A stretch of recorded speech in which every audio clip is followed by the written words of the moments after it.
Programa 3, de la cosmovisión medieval a los problemas de la modernidad. Identificar y analizar las condiciones que determinan el periodo medieval. Por otra parte, comprender la transformación que la filosofía del Renacimiento y la Reforma desencadenan hasta conducirnos a la filosofía moderna. ¡Ay! ¡Qué lindo es el cielo! Me gustaría poder volar para saber qué hay allá arriba. Me pregunto, ¿qué habrá más allá de las estrellas? ¿Y si todo esto no es más que una ilusión? ¿Puedo confiar en mis sentidos? ¡Ay, ay, ay! Porque veo las estrellas, pero jamás he tocado una. ¿Qué puedo conocer de todo eso que veo? ¡Ay, ay, ay, ay! ¿Y si hay alguien allá arriba controlando y viéndolo todo? Mejor vamos a ver si los humanos de otras épocas me pueden ayudar a responder estas preguntas. Dicen que son los seres más pensantes. Bueno, eso dicen ellos. ¡Ay, esto marea! ¡Ay! ¡Ay! ¿Y esto? Ay, pues ¿dónde estoy? Parece que hay fiesta. Llegué justo a tiempo.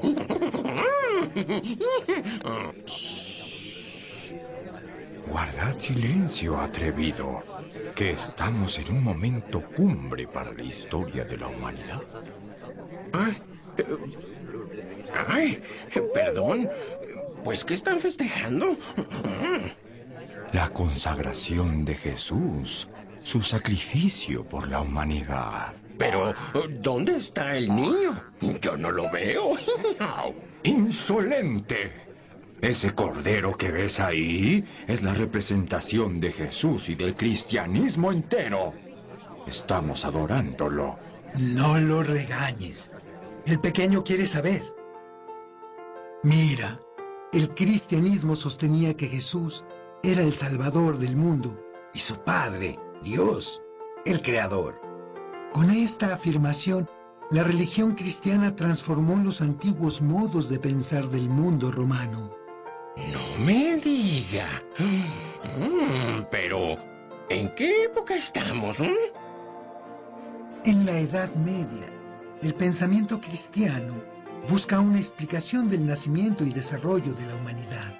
Así como el apocalipsis de todas las cosas y saber hacia dónde vamos después de que morimos. ¿En serio? Ay, bueno, cuénteme más. Con el cristianismo respondemos a preguntas como ¿cuál es el sentido de la vida y para qué estamos en ella?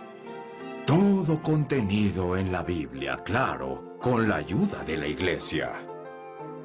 En la Edad Media, el cristianismo se ha expandido por casi todo el mundo europeo y con ello la Iglesia ha ganado autoridad. Ay, ¿y en todos los países es así? Bueno, en el medievo no existen los países o estados-nación como son actualmente. Se organizaban en reinos y feudos. Que por cierto, siempre están en guerras, lo que va en contra de las enseñanzas de Jesús, que invitan a practicar el bien y el amor a los semejantes. Así lo dice la Biblia. Y cuidadito con aquel que la contradiga, porque... Para eso tenemos la escolástica. Oh, ¿y qué es esa escuela? ¿Escuela elástica o así? ¿Qué? La escolástica o escolasticismo surge en el siglo XI. Es un método con el que se estudia y copia la Biblia. Su propósito es buscar la verdad revelada por Dios y utilizar el razonamiento para poder explicarla. Ah, dicho de otra manera, pone la razón al servicio de la fe. Sí, así es. Durante esta época, cualquier otro pensamiento científico o filosófico eran prohibidos por la Iglesia. Porque cuestionaban la filosofía y el contenido de la Biblia. Y a uno de los más importantes filósofos de esta época, San Agustín.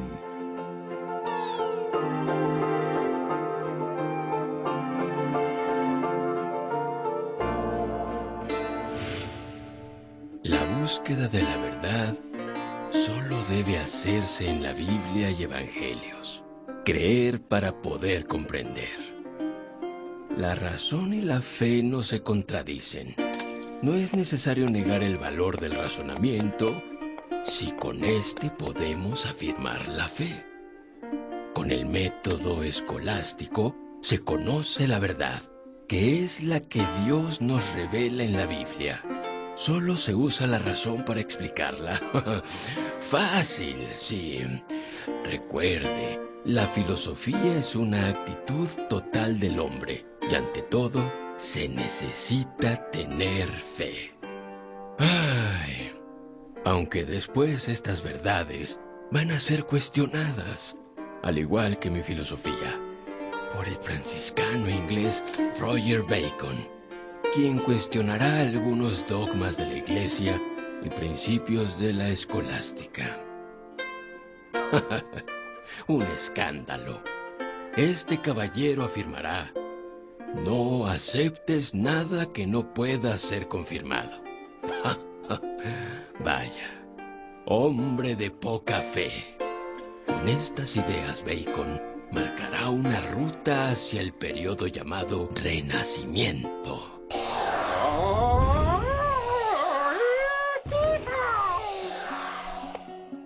Mira qué animal tan curioso. No es más que un simple burro. ¿Qué te impresiona tanto de él? No soy un simple burro. Estoy buscando sentido a mi vida. Un burro que habla, qué gracia. ¿Ustedes? ¿Quiénes son? Somos hombres del Renacimiento. También nos llaman humanistas. ¿Y esos instrumentos son? Son instrumentos astronómicos y mapas. Después del periodo medieval, donde la Biblia era la única fuente de explicación a nuestro mundo, los humanistas decidimos investigar, darle una oportunidad a las ciencias. Y a la naturaleza también. Encontrar una explicación a este mundo más allá de Dios es importante para los hombres de nuestro tiempo. Ahora somos fanáticos de los clásicos griegos. Retomamos esos conocimientos para entender la importancia del hombre y su vida. Los clásicos no pasan de moda. O sea que van al monasterio a aprender ciencias y sobre la naturaleza. No. El monasterio dejó de ser el centro del conocimiento. Ahora existe la universidad, que es donde se explica el mundo y se investiga todo lo relacionado con el hombre. ¿Y la iglesia no se molestó?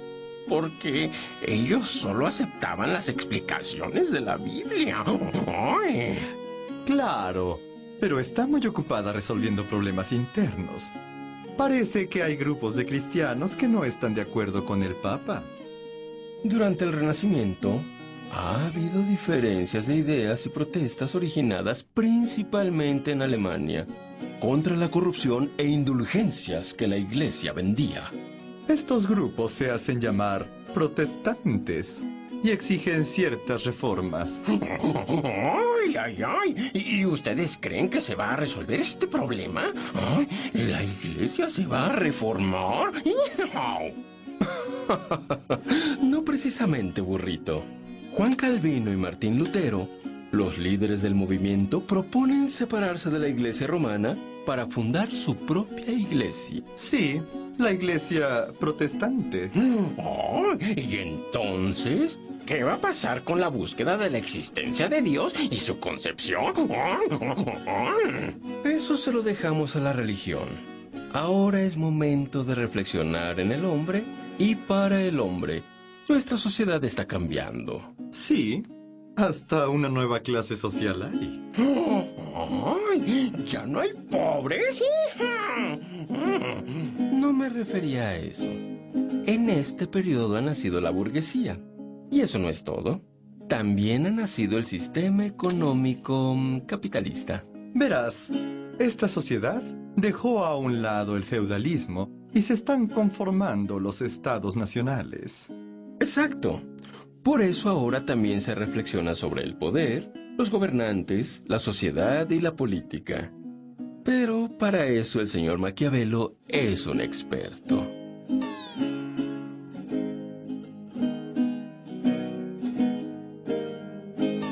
Antes que ser filósofo, soy un político y por eso me consideran el creador de la filosofía política. En mis postulados, afirmo que el Estado no reconoce ningún otro criterio moral o religioso por encima de esa razón. Para que el Estado se pueda consolidar, el buen gobernante deberá elegir la mejor estrategia para lograr sus objetivos. De ahí la frase, el fin justifica los medios. Por supuesto que a los señores de la Iglesia no les agradaban mis ideas, ya que mi propuesta plantea la creación de un Estado laico independiente de los intereses de la Iglesia. Con mis reflexiones surge una nueva visión política autónoma que conduce a la creación de estados libres y poderosos. Así, lo que los hombres hacen o lo que deberían de hacer presenta un problema del mal, ya que el político tiene el derecho de adentrarse en el mal o hacer uso de este cuando lo necesite. Estudié el sentido de la moral no religiosa.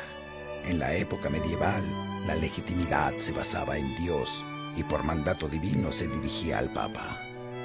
En mis reflexiones, el poder está al alcance de cualquiera que sea lo suficientemente hábil para hacerse con él. Más tarde, algunos pensadores ilustrados menos pragmáticos como Rousseau o el empirista inglés John Locke declararán su confianza en la naturaleza del hombre como una garantía del buen funcionamiento de la sociedad. Inocentes.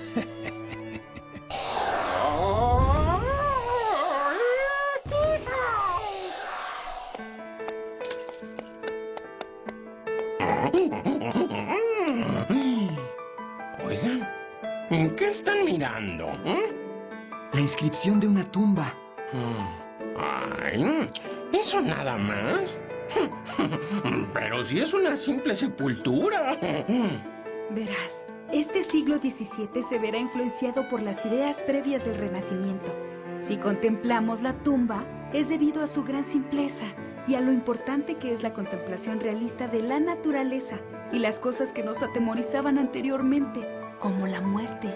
En este periodo se da preferencia a la razón, a entender el funcionamiento del mundo. Así es. Ya que en la política y en la sociedad todo es tan inestable, los pensadores de este tiempo tienden a cuestionarse y a preguntar sobre cosas que sean más seguras de explorar. Como la ciencia, sí. Siempre me gustaron las ciencias. Claro, en especial las matemáticas o la geometría. Los filósofos racionalistas son generalmente matemáticos que muestran interés por el rigor de una metodología y las pruebas. Estos filósofos confían más en el entendimiento que en los sentidos. Sí. Razonar es necesario, pero los sentidos nos ayudan a descubrir el mundo. Muchas experiencias las obtenemos a través de los sentidos y lo que percibimos. Sí, pero para eso tenemos a los empiristas ingleses, querido. Esto es Francia. Sí, en este momento el poderío y la influencia del pensamiento francés se difunde por toda Europa. Bueno, en casi todos los ámbitos. Algunas naciones como España e Italia en el terreno artístico mantendrían una corriente denominada barroco. Pero ustedes no tienen nada de barroco, ¿no? Son bastante realistas y me recuerdan mucho a la pintura clásica de los griegos. Precisamente, este periodo se denomina neoclásico, ya que los pintores franceses retomaban, inspirados en la filosofía de la razón, elementos de tipo realista y aludían a temas como la búsqueda del conocimiento o la libertad humana. Ay, oiga, ¿y qué proponía el racionalismo? Esa pregunta la puede responder el Monsieur Descartes, quien es el padre de la filosofía moderna. Además es el inventor de la geometría analítica.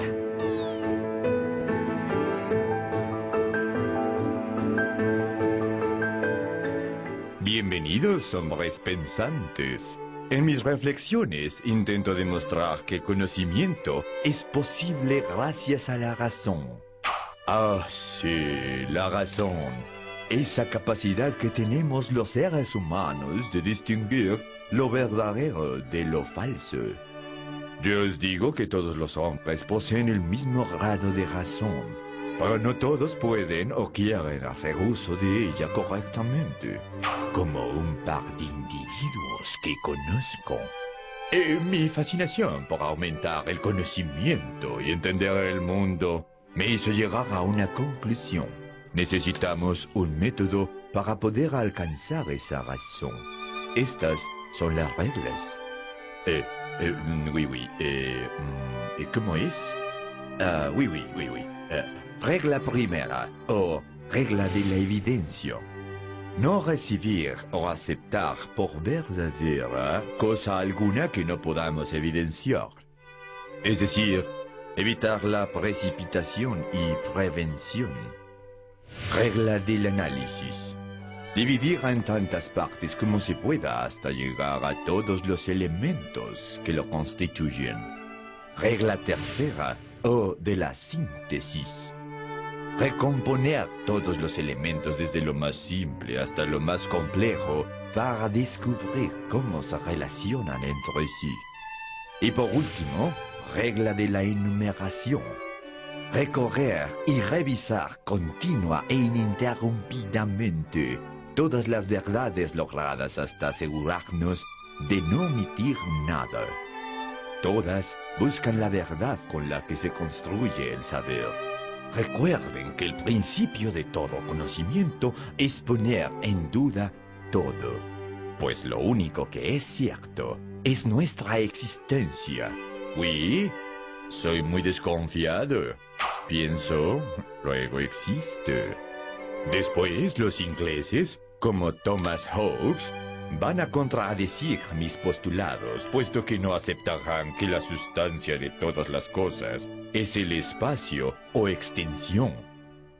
Para los empiristas como Hobbes y John Locke, la única realidad es la del movimiento físico.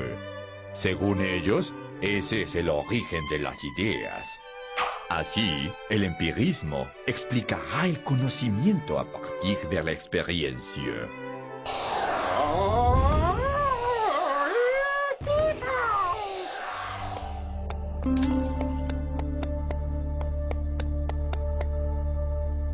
Hola, ¿qué haces aquí?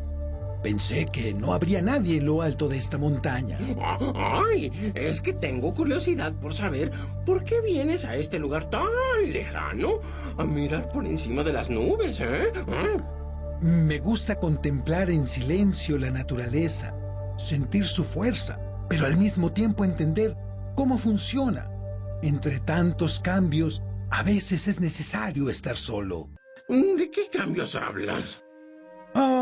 A finales del siglo XVIII y principios del XIX, se han gestado grandes cambios en el mundo europeo. La Ilustración en Francia ha inspirado un periodo similar en Alemania que ha dado paso a la Gran Revolución Francesa. ¡Ay!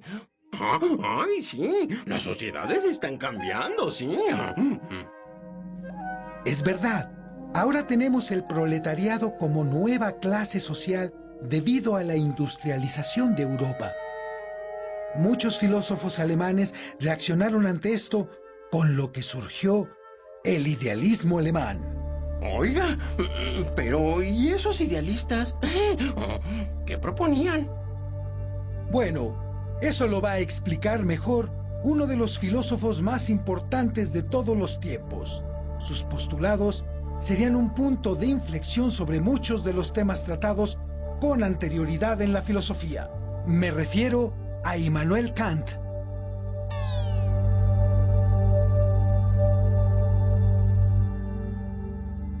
A lo largo de mi carrera, planteo el problema del valor y los límites de la razón.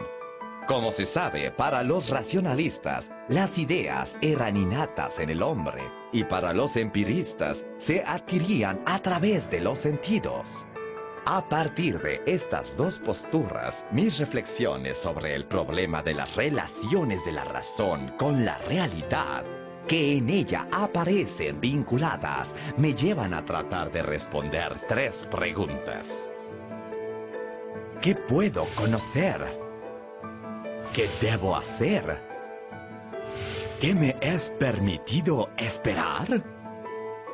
Esto me lleva a la conclusión de que la mente no solo recibe y reproduce los conocimientos que provienen de afuera a través de los sentidos, sino que es apto para producir sus propios conceptos, ideas a partir de una organización mental que se alimentan de la información que recibimos del exterior. No solo nuestra conciencia es la que se adapta a los objetos también se adaptan a nuestra conciencia. He concluido que todo intento, tanto científico como religioso, de definir la realidad es tan solo una hipótesis, ya que para cada tesis la mente puede crear una antítesis igual de válida. Y si no les quedó claro, recuerden que no podemos saber del todo cómo es el mundo en sí, pero sí podemos saber cómo funciona para nosotros conforme a nuestro conocimiento. Más tarde, Herr Hegel, otro reconocido filósofo alemán, resumirá en su lógica llamada dialéctica las ideas de Descartes, Hume y las mías.